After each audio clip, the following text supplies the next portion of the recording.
BA प्रथम वर्ष के सभी छात्र छात्राओं का इस वीडियो में स्वागत है। आज मैं आपको हिंदी साहित्य के सेकंड पेपर के अंतर्गत यशपाल जी की कहानी पर्दा के विषय में बताऊंगी। आइए इस कहानी को हम जान लेते हैं। यशपाल की कहानी पर्दा दरअसल मध्यवर्गीय समाज की विडंबनाओं की एक कहानी है। जिन लोगों की सारी कोशिश हमेशा अमीर बनने की होती है, जो खुद से रईस लोगों की दिनचर्या का पालन करते हैं, उनके जैसा बनना चाहते हैं और अपनी गुर्बत को छिपाते रहते हैं, वे ना तो अमीर की श्रेणी में आ पाते हैं और ना गरीबों की तरह अपनी गरीबी स्वीकार कर जी पाते हैं। इस कहानी का मुख्य किरदार यूँ तो पर्दा है, जो एक घर की लाज बनाने की कोशिश में अपने अंतिम रेस से अपने अंतिम धागे तक लड़ता है। पर चूँकि यह पर्दा चौधरी बीरबख्श के मकान पर टंगा था, तो सारा किस्सा उन्हीं की मार्फत चलता है। चौधरी बीरबख्श की सबसे बड़ी उपलब्धि यह थी कि उनके दादा चुंगी महकमे के दरोगा हुआ थे और उनके पास अपना एक मकान था, जिसे घर के लोग हवेली की तरह मानते थे। दरोगा साहब के दो बेटे, फिर दोनों बेटों के चार बेटे। परिवार की आबादी में जैसे जैसे बरकत हुई, जेबें ढीली होती चली गई। इस कहानी के मुख्य किरदार चौधरी बीरबख्श के बाल बच्चों तक पहुँचते पहुँचते हवेली समझा जाने वाला वह मकान उस आबादी को संभालने लायक नहीं रहा। तो बस कहानी के नायक को एक छोटी सी कच्ची बस्ती में शरण लेनी पड़ी, जहाँ बुनकर, मोची, दर्जी जैसे मेहनत कश और अपेक्षाकृत गरीब लोग रहते थे। उस कच्ची बस्ती में चौधरी बीरबख्श की शान यह थी कि उनके घर के दरवाजे पर एक रंगीन पर्दा टंगा हुआ था, जिसे देख सभी हैरत खाते थे। वह पर्दा चौधरी बीरबख्श की शान का था, उनकी इज्जत का रखवाला था, इस सबसे बढ़कर उस परिवार की महिलाओं का रक्षक था। हालत यह थी कि उस घर पर किवाड़ तक नहीं था, सो पर्दे पर ही सारी जिम्मेदारी टंगी थी। जिस तरह आज के समय में ईएमआई लेकर अपने सपनों का मकान खरीदने वाले जाने कितने लोग देखते देखते कर्जे में डूबते उतरने लगे हैं। हर महीने की सबसे बड़ी टेंशन ईएमआई चुकाने की होती है। चौधरी बीरबख्श आज के उन तमाम मध्यवर्गीय नौकरी पेशा लोगों के समान नज़र आते हैं, जो मल्टीनेशनल सपने देखता है। पाँव ज़मीन से उखड़ चुके हैं, तनख्वाह घर कार ऐसी कि ईएमआई तक निकल लेती है, फिर भी कपड़े ब्रांडेड ही पहने होते हैं।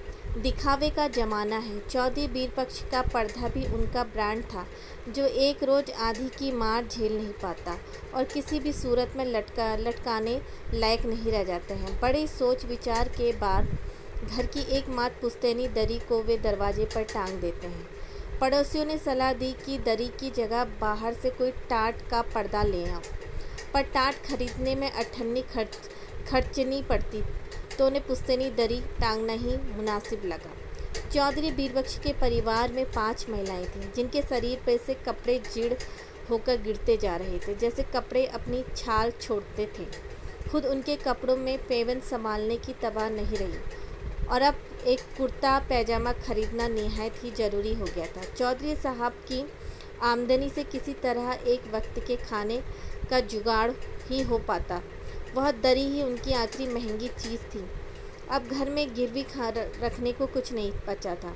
आखिर चौधरी साहब बस्ती के एक पहलवान टाइप व्यक्ति से कर्ज ले बैठते हैं। बरम मियाँ उस बस्ती के लोगों को मौके पे मौके कर्ज देता था, फिर कर्ज वक्त पर ना चुकाने वाले का वही हश्र करता था, जैसे आज बैंक का लोन समय पर ना देने पर बैंक वाले अपने गार्ड भेजकर करवाते हैं।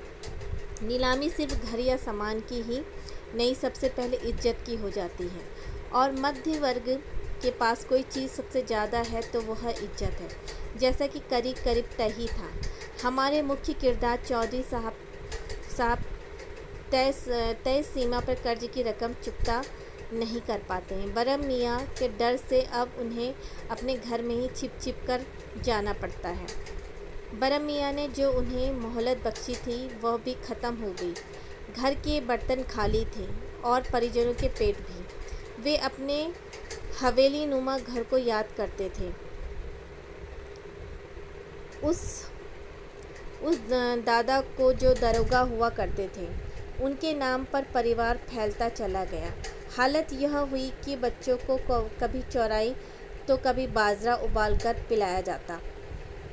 यह भी तय था कि बरम मियाँ एक न एक दिन लाठी फटकारता हुआ उस घर की दहलीज पर पहुंच ही जाएगा जहाँ किवाड़ तक नहीं था। वह भी यही। चौधरी बीरबख्श की सारी फरियादें बरम मियाँ के दिल की दीवार से टकराकर चूर चूर हो गई। पड़ोस में रहने वाले मोची और दूसरे मजदूर वर्ग घर के सामने इकट्ठा हो गए। बरम मियाँ जोर जोर से चिल्लाता था, पैसा नहीं देना था तो लिया क्यों? चौधरी साहब अपनी खाल बेचने की गुजारिश कर रहे हैं। बरम मियाँ उबलकर बोला कि उनकी खाल से तो दरवाजे पर टंगा यह पर्दा अच्छा।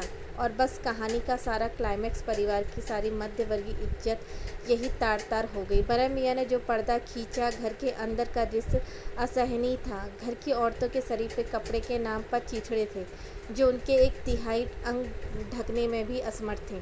यही हमारी कहानी के मध्यवर्गीय दुखांत पर पाठकों का दिल पसीज जाता है। उस नग्नता की झलक से जब बबर मियाँ की कठोरता पिघल गई, पाठक तो सह नहीं जाते हैं। बबर मियाँ पर्दे को आंगन में ही फेंक देता है। चौधरी के शरीर में इतना भी दम ना रहा कि वह उस पर्दे को दोबारा ड्योटी पर टांग दे।